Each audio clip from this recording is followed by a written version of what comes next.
Hello and welcome back, Thrones fans. It's Rob St. John here, commentating another video by myself. I'm going to do this one because I'm actually playing in this game, so I figured I'd just do it and kind of try to talk through what's going on here if I can remember and figure it out myself.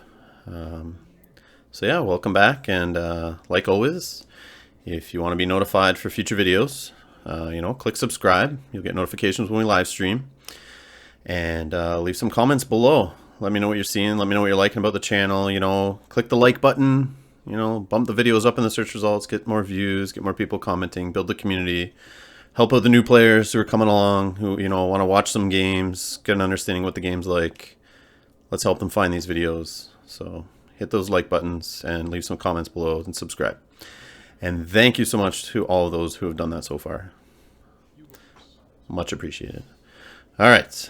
So, Tim's rolling his dice here, Netrunner style, to select which card to discard out of my hand for heads on spikes.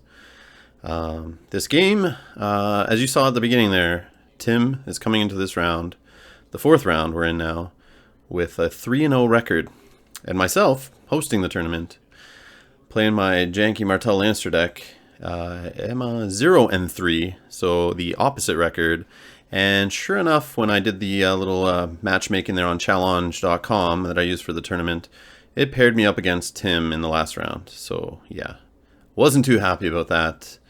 Yeah, thought I'd have another loss for the day. So let's see if I can pull one out here, and or if I just get stomped, because Tim is on fire, not losing a game, new to the game relatively. He did play 1.0 a little bit, but never really owned the cards. So here he is with his first Game of Thrones cards, and he's doing great this tournament, as you guys have seen if you watched the videos already.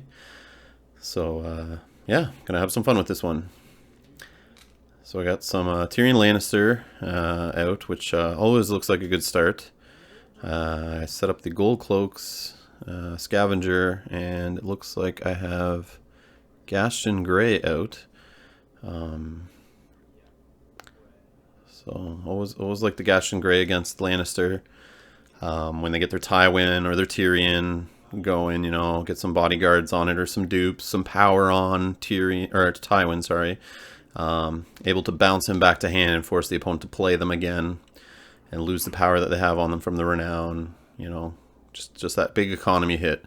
Not like Lannister has much trouble playing it out again, but if they only have a couple 3 gold plots left, haven't really seen much economy, that bouncing Tywin back to hand can really hurt. So I like Gaston Grey just sitting on the table as a deterrent, just to scare those big guys like the Robert Baratheons and stuff, just to scare them, and maybe the opponent has to think twice about putting them in a challenge, and maybe doesn't, and loses a challenge that they would have normally won. Maybe keep a renown off a guy, or maybe they use their big beast more defensively, which is I think is better than them coming at me with claim.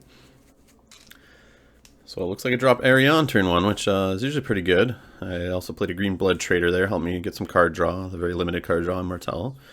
I'm excited if they ever bring into the game some card draw that you can actually play in other houses through banners. Because when I first saw that Lannister location that lets you draw a card off an intrigue challenge, I instantly wanted to put that in a Martell deck and thought that'd be amazing. I love intrigue challenges. I love building my Martell decks to focus on that, and being able to banner in that location would have been fabulous. And then I realized you can't do that. And then I started digging through the core set and realized all of the card draw, the insight keywords, the locations that help you draw cards, are loyal to their houses. So you can't steal any card draw from other houses. If you want the card draw from that house, you have to play that house as your primary faction. So I feel pretty good about my board. Got a good starting board. Dropped a noble cause. Not worried about naval superiority, I guess.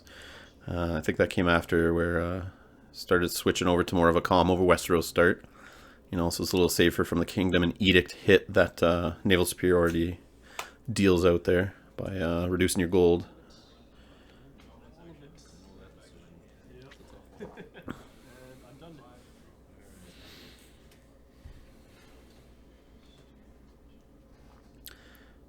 And it looks like Tim's done marshalling. Not really going to put out much.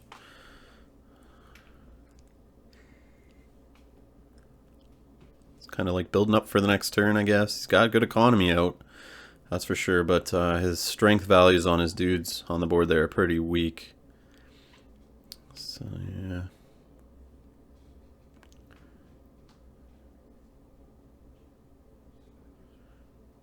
Well, it looks like he does have that location that lets him draw a card after he wins an intrigue challenge, I believe. Can't really tell by the glare. I'm not too familiar with the art, but I think it might be that one.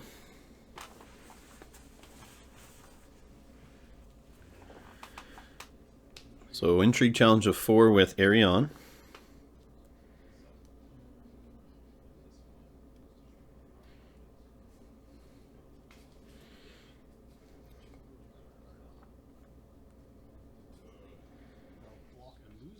Alright, chump block with his moneylender. Shuffles up the hand, ready for an intrigue claim. And it looks like I pull a things they do for love, which can bounce a character back to hand by paying X gold, and X is the character's cost.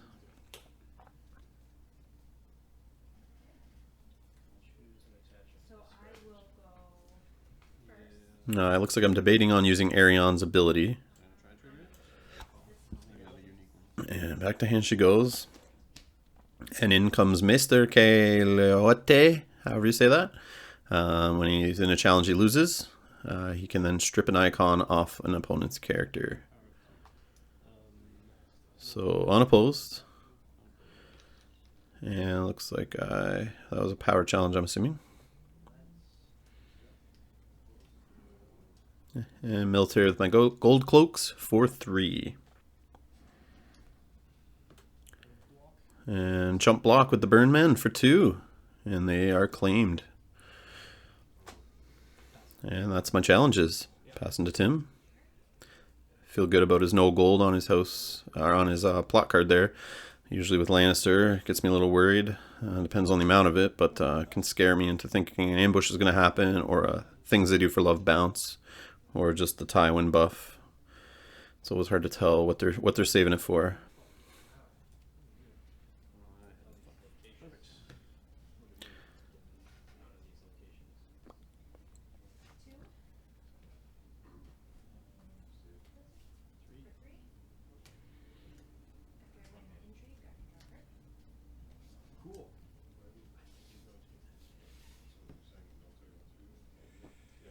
Okay, so I drop a Game of Thrones, and Tim brings out his own noble cause. So he definitely has a lord or lady most likely in hand that he wants to get out this turn. Add some strength to the board.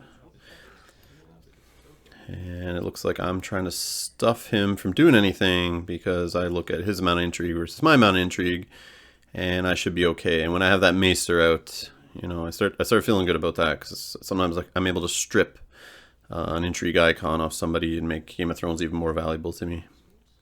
So we got out Littlefinger. He's drawn some cards, so he definitely didn't get the start he wanted. He's definitely digging, looking for something better. Trying to catch up here, I guess, in power on the board. Not that far ahead now. Arion's back in hand, but...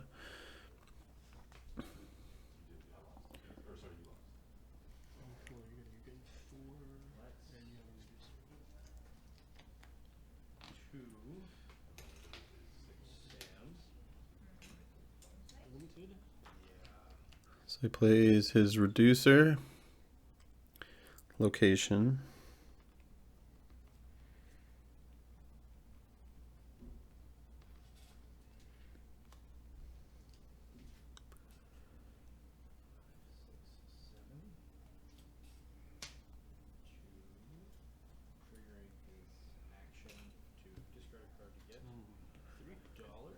And Cersei Lannister has hit the board. We'll be raising claim during intrigue challenges.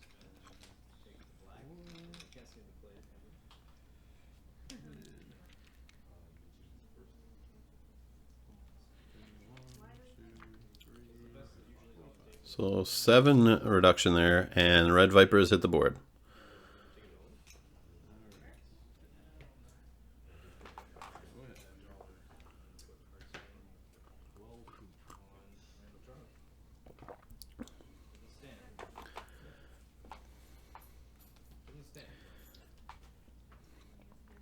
So thinking of my Gash and Gray, I'm definitely not going to, you can't bump Littlefinger back to hand. Just because you just get that ability to draw 2 cards. But Cersei's definitely a possibility for the Gash and Gray right now. And Tim is sitting on 1 gold left. I have none. And he's adding up my strength now, assuming probably for Game of Thrones, trying to figure out if he can even get anything through. Or what he can defend and then what he can get through. Because remember, you have to win an intrigue challenge due to Game of Thrones plot being played there before you can do a military or power, and that applies to both players.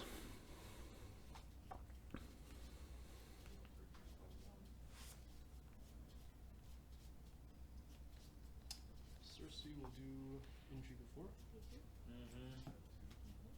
Ambush. I'll defend it.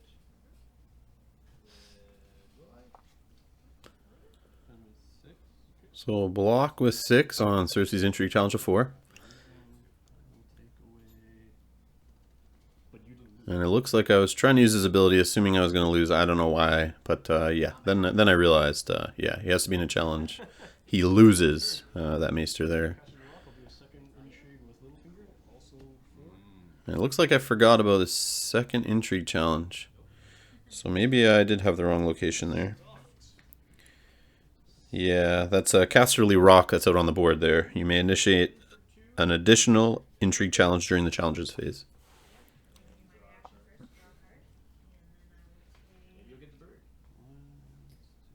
This looks like I block it, so we can't continue his challenges. Luckily, that Red Viper hit the table to protect me. So military challenge of 3. Blocks with the gold cloaks to tie it, but tie goes to the attacker, and the moneylender is claimed. It looks like Tim takes dominance by saving that 1 gold. So we are now tied 2-2.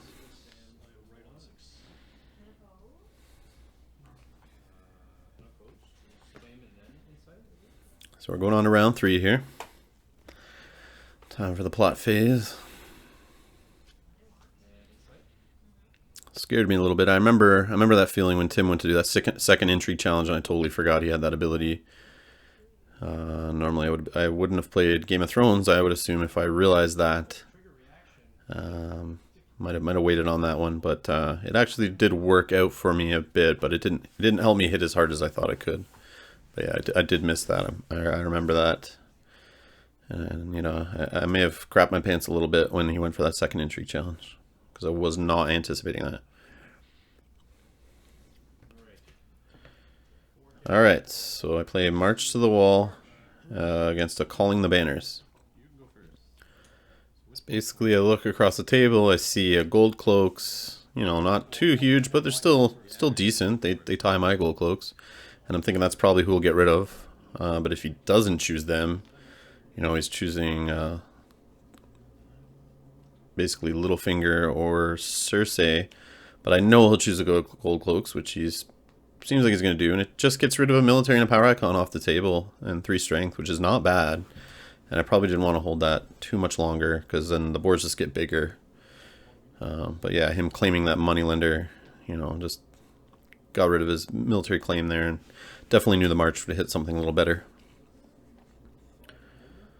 And then I just have to get rid of my 1 cost reducer there, and I feel okay with that.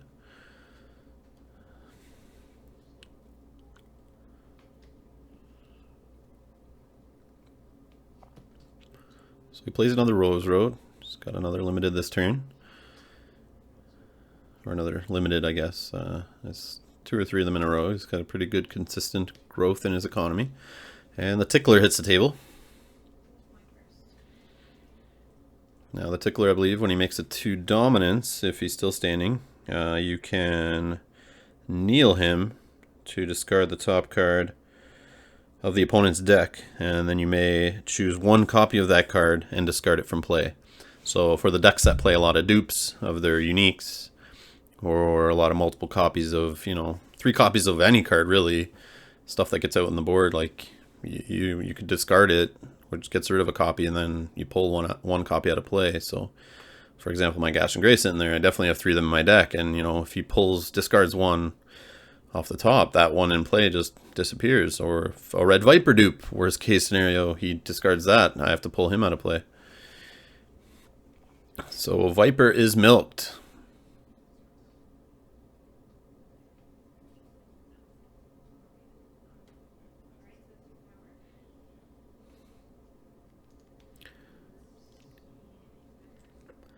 Well, it's not great. Got Tyrion and Viper both milked.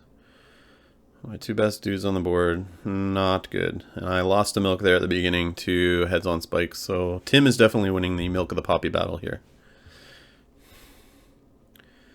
He's got Maester Crescent on the board now, who can get rid of attachments. Condition attachments, actually. He's the best counter to Milk of the Poppy, in my opinion. He can just exhaust during marshalling to get rid of it. And then he's got a Fiery Followers he's played out there. And their reaction, they stand at the beginning of Dominance, which is great because they get around Stannis' ability. In Baratheon, they're awesome.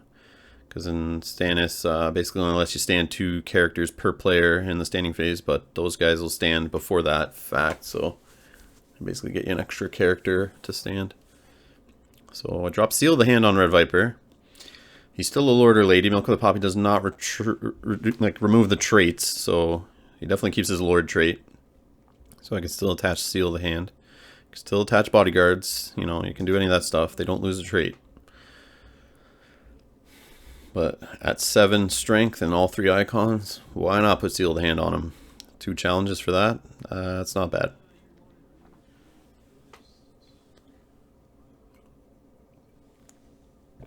Looks like Tim's sitting on 2 gold and I have 1.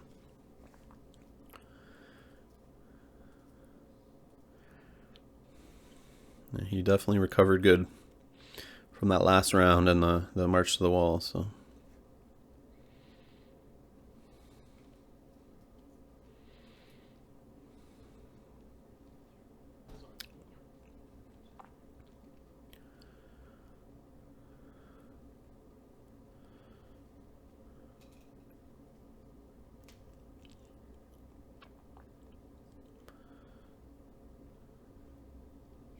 So Intrigue of 8, Cersei's raising the claim.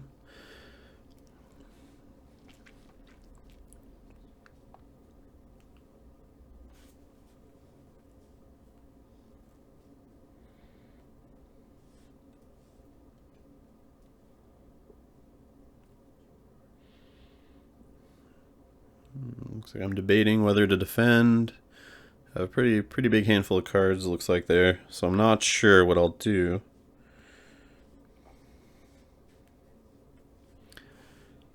Looks like a full block with Tyrion and the Red Viper. So it looks like I go to play defensively. Helps that the Viper stands right back up. Ready for that second Intrigue challenge that most likely will be coming.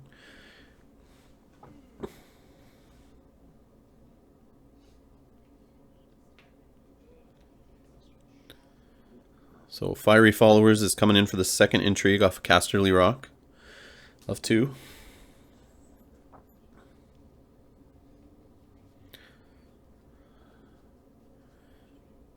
Tim is definitely trying to hit that hand hard. I don't know if he's just doing it to kneel my guys out, to then get through his military and his power challenges, but looks like I care about what's in my hand and want to save it for future rounds. So another block with the Viper.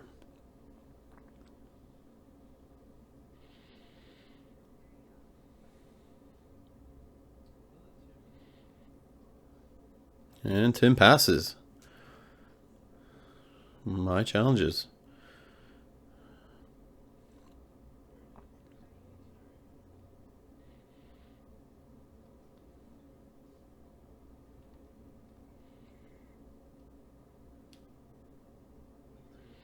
So looks like I'm doing a military of 3 with the gold cloaks.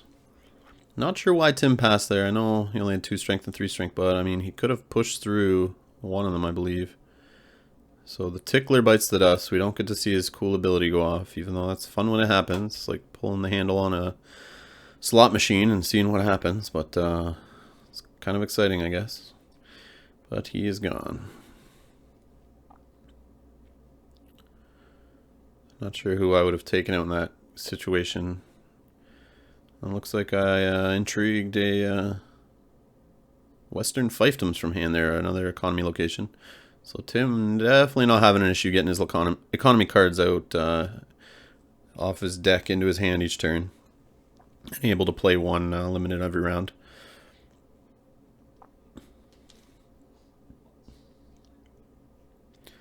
So looks like a tie game, 3-3.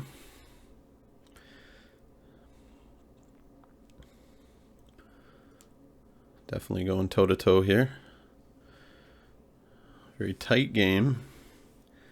Tim not risking too much, not jumping in there, not kneeling all his guys out, exposing himself. He's very smart about that.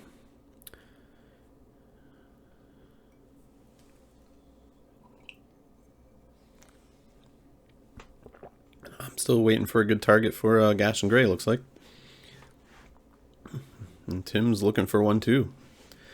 So Tim plays his own Game of Thrones, and I play my Calling the Banners. So I'm going to get 4 gold for Calling the Banners. And, yeah, it looks... We're going to draw phase. And it looks like Tim's going first. And I'm just collecting my gold to help speed things up. We kind of have a problem in our meta where we do that, where... You know, the other players thinking we just collect our gold, kind of put it off to the side. And we understand it's not really there. It's not great for video purposes and new players learning and stuff, but because normally that gold wouldn't be there. And with events like the Night's Watch's meager contribution, yeah, they wouldn't have. I wouldn't have that gold yet to steal. I'd have to wait on that. So that's my bad for collecting my gold early there, but just for the sake of time. So Melisandre is finally out, and she's kneeling. And surprise, surprise, the Red Viper is knelt by her ability. After playing a R'hllor character, she can kneel a character, which she does trigger off of herself with her having the R'hllor trait.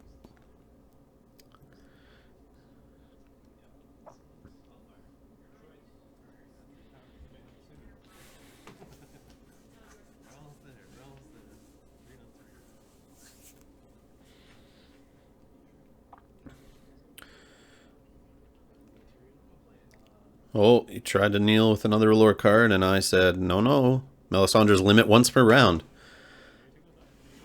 And he has to take it back. He doesn't want to play her yet and wants to save her till next round, and I allow it. Because I'm such a nice guy, as you all know.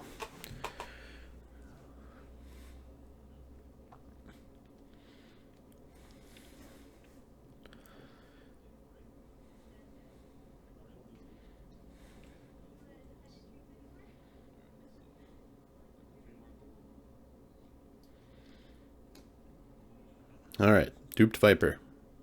Perfect. At least he has a seal of the hand on him, so he will stand and at least get one use out of him.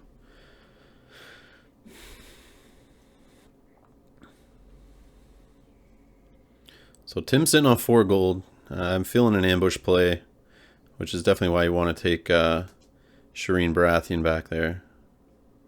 Or is it Selyse? I forget which one's which.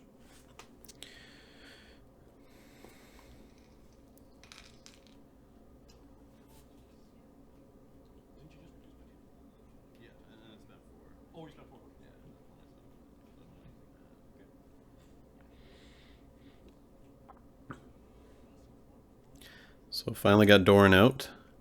Feels good when you get Doran out with the Viper. Starts buffing up his strength, make him even bigger.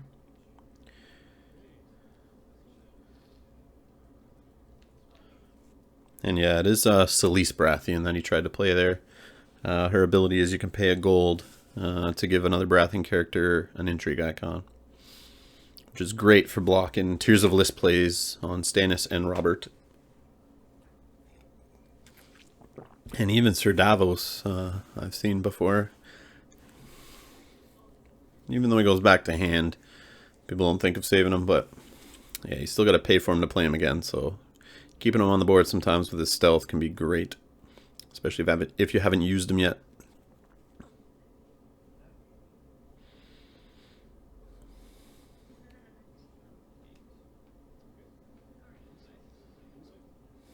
Alright, so trigger an insight off Doran there.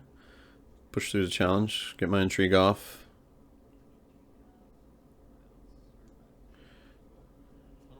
Whoops. Okay, so Tim came at me with an intrigue challenge, looks like, with Cersei.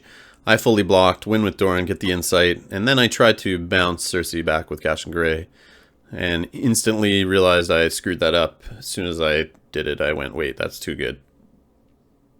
You can only do it after you lose a challenge. And I definitely won. But you can tell I want Cersei off the board.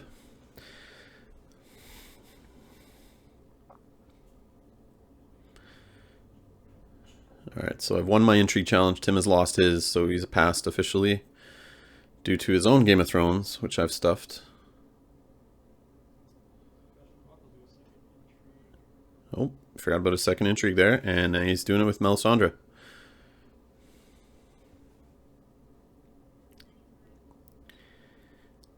I could stand that Viper and stuff it, I'm sure. Do I need to, though? I think I could use the Maester, lose on purpose. Remove an icon, save the military from going through maybe off the fiery followers.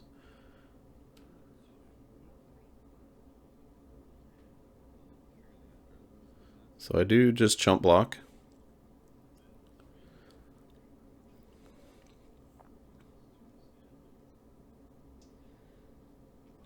Because I won my intrigue now, I don't need to win one. So I can do my other challenges, because I already won the first one on defense. But now Tim has won one, so he can do his other challenges.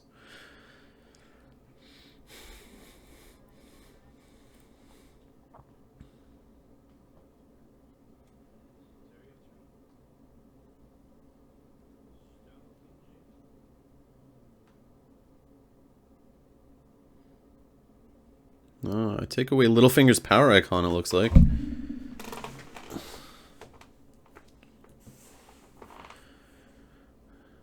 Not sure the point to that. Maybe just want to get the power challenges to start speeding this game up. Because the Martells are on a ticking clock when you play the Doran, Red Viper, Doran's game, little win conditions.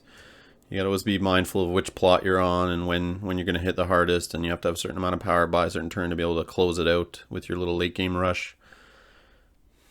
Otherwise it rolls over to the new plots and those abilities basically shut off, and yeah, if you haven't pushed it through by then, it's hard after that.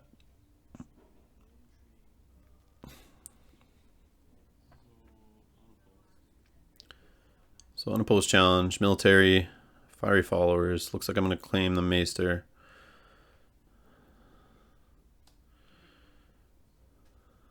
And Tim is now up to 4 power to my 3.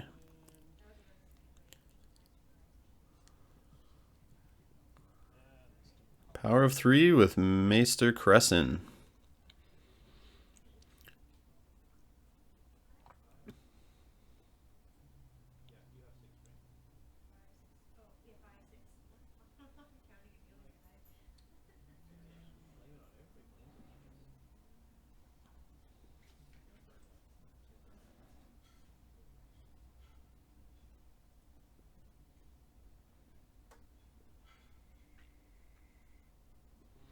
So unopposed power, I lose a power. Tim is now up to 6 to my 2. And like usual, it's not looking good for me in this tournament.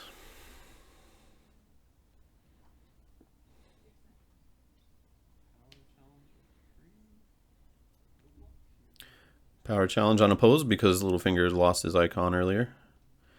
And it looks like I get back to 4 power. And the Seal of the Hand is activated, and Red Viper stands up for vengeance. Oh, wait, sorry. Oh, and Tim realizes his Game of Thrones, and I remind him that, yes, I won an intrigue challenge when I defended your first one. And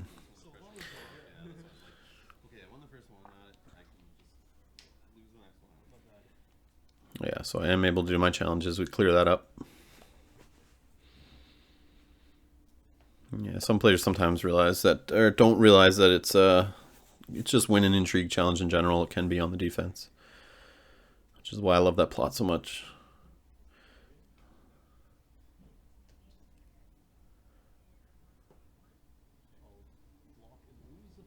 So it looks like I'm doing my own intrigue of 10 due to the Viper being buffed by Doran.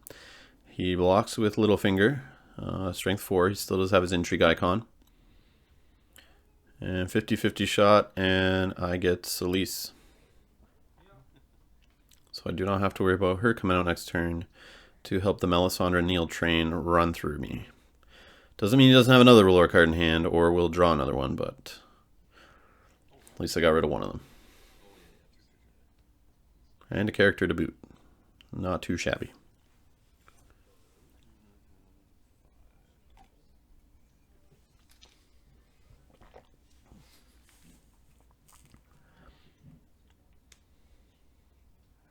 So looks like we're going into the 5th round here.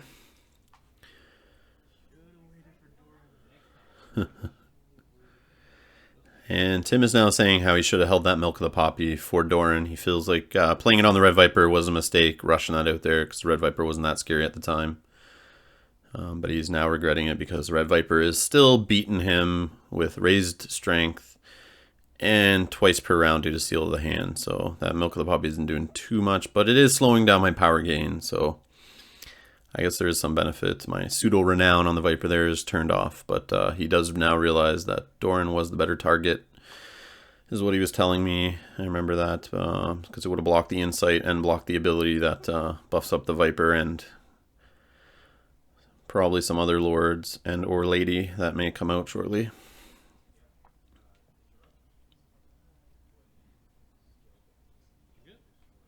And he plays Sneak Attack, 5-11-2, limited to doing initiating one challenge per round. And I play Wildfire Assault, 4-7-1. We're going to select up to 3 characters and kill the rest. So I take a Gold Cloaks, and it looks like Tim keeps Melisandre, Littlefinger, and Cersei on the board, but he is debating between Crescent and the Fiery Followers. Oh, looks like Littlefinger is going away and the Fiery Followers are staying. Nope, he changes his mind back. I mean, he does have lots of resources out. He did just play a 5 gold plot, so keeping Littlefinger around maybe wasn't so necessary, but I don't know what that other card was in hand, and maybe he knows there's a Tywin coming, so he's betting on having that money, and he needs it for maybe an ambush card too.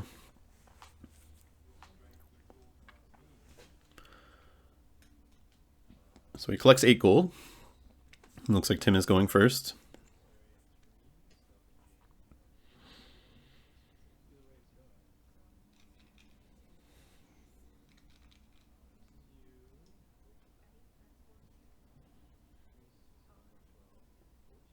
Or not. Well, maybe Tim just collected his gold too quick, like I was saying earlier. Or maybe I collected my gold too quick. We'll find out who marshals first here, but I did not catch who was first player. Oh, does look like it's Tim. I was right originally. With the 2 claim plot, you think you'd go first. But doing one challenge, maybe not. Maybe let the other opponent go first, then see, you know, where things are before you push your challenge through to make sure that 2 claim actually hits. So he did get another Celise. Maybe those were both Celises in his hand earlier and it didn't matter which one I got. But at least I got rid of a dupe, I guess. Alright, and that's all he's marshalling. Well, and the merchant there, sorry. And to King's Road. Yeah, so it looks like he's setting up. He didn't get what he needed, but he is set up for a good drop of Tywin if he does see him. Looks like I get out a Littlefinger of my own.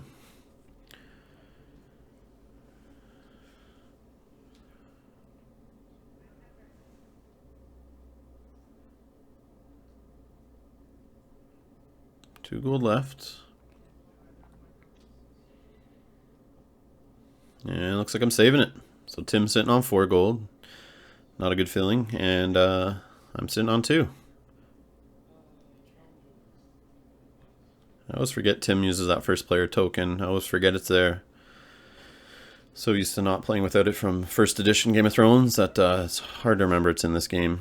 And in Conquest, Warhammer Conquest, the LCG, they have a first player token called the Initiative token. I usually don't play with that. I usually play with a different one on the planets in the middle, so I'm so not used to looking for it and using it as a reminder, but definitely helps newer players for sure.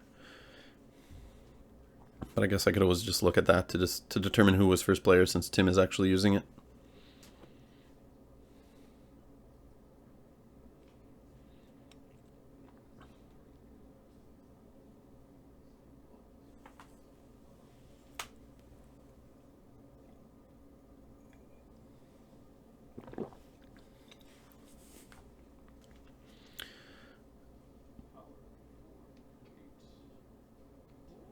So it looks like Tim's going in with a power challenge of 11 strength. He really wants that claim 2 to hit. So he's pushing it through hard. He'll set me back to 2 power. Not a great feeling. Looks like it took away Cersei's icons, I believe there. That's why the confinement's in my discard pile. I guess I missed that I did that, but yeah, that's why I only have 1 gold left. I was too busy staring at Tim's board there, trying to figure out what was going on.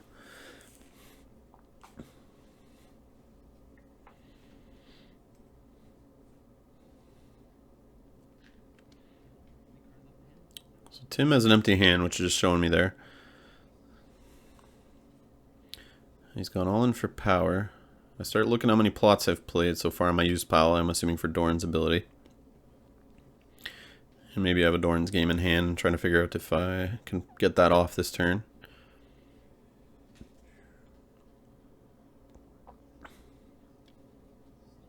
So block with 15 on my side. I stand him up with Seal the Hand.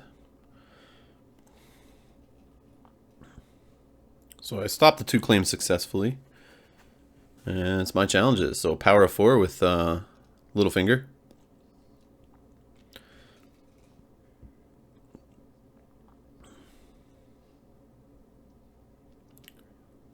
And military of 11 with Red Viper. Get me in unopposed. And getting rid of a merchant.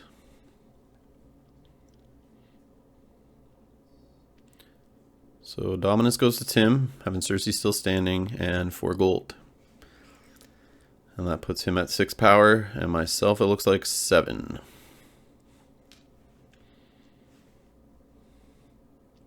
So we're about to go into the 6th round here. And if I have a Doran's game, this is the sweet spot. This is where if I hit it, I can rack in 5 power.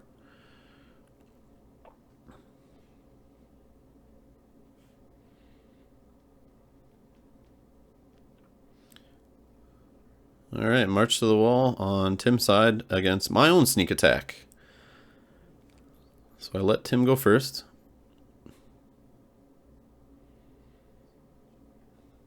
I'm going to show him how to use sneak attack properly when the board is stacked against you on the other side. And you're not sure what you can get through. Because, hey, the picture of it right now when you're picking plots and deciding first or second, that board could look completely different when it gets around to challenges. After marshalling actions, milk with the poppies, blanking, kneeling, icon stealing, all that kind of stuff. So it's tough. So I like to usually go second when I get a 2 claim out, just so, let the opponent come at me. I can decide to let go. Obviously, it depends how close they are to winning. But I like to live on the edge there, let them go first, and then kind of snap back with my 2 claim. Even if I can only get a challenge or 2 through with the 2 claim, it's better than getting none through by going first if they're just going to block them all, I feel. But I could be wrong about that. It always depends on the situation, I guess. So Jaime Lannister has hit the board.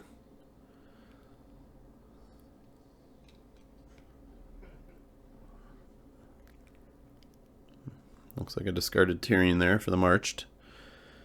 Doesn't matter. He had Milk of the Poppy on him, so he wasn't that great anyway. And now that I've discarded him, he shakes off that Milk of the Poppy. So if I do draw another copy, I can still play him because he's not in my dead pile. So March to the Wall's not always the worst thing in the world, I find. Especially with Milk of the Poppies all over the place. So Arion makes an appearance again. She went away into hiding for a while there, but she's back out. just in time to be buffed by 5 strength from Doran Martell's ability. And I slap a Sun Spear down. And save a gold.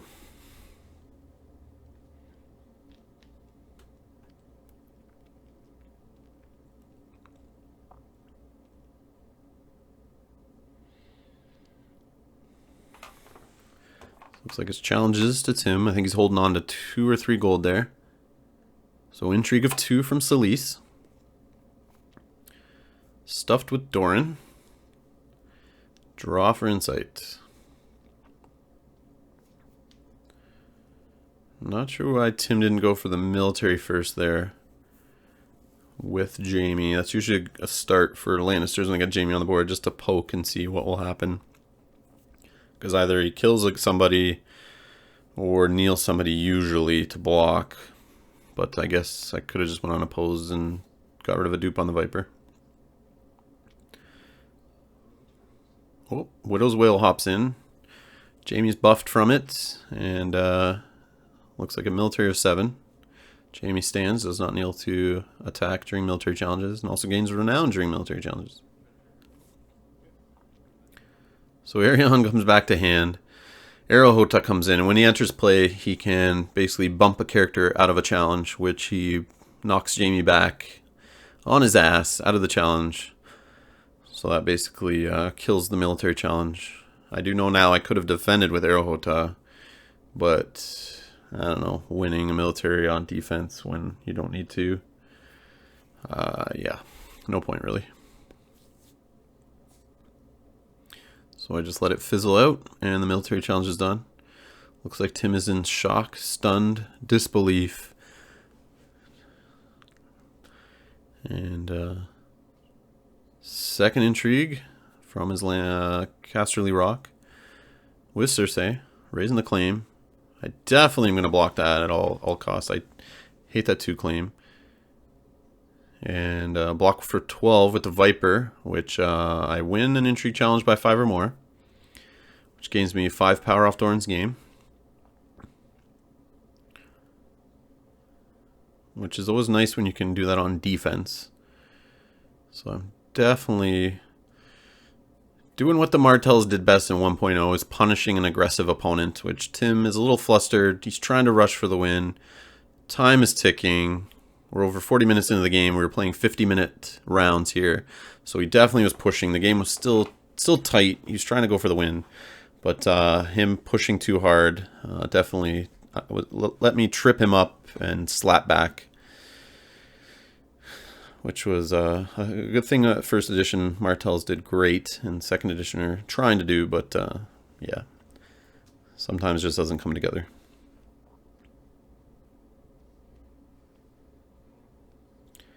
This looks like an unopposed power. So I'll lose a power. I'm sitting at 11, it looks like there, against Tim's 8.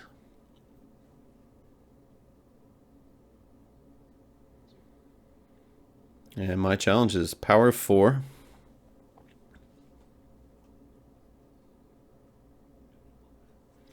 Unopposed. So looks like I just take the 2 power back that Tim just gained there.